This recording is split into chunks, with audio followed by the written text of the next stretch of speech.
তোমার বিচার তখনই হবে আমার আমার সকলে আসো না মদনী নবীর আলে সাল্লাল্লাহু আলা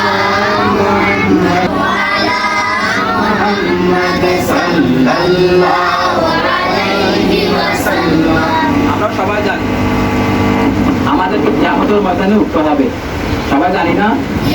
হ্যাঁ জানি।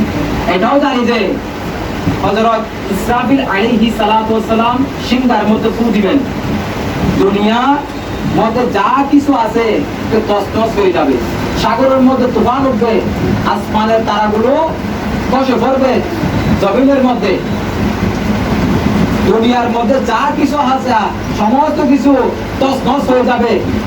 এটা আমরা সবাই জানি না? ইসরাফিল আলাইহিস সালাতু ওয়াস সালাম সিংহার মধ্যে ফু দিবেন, কখন দিবেন?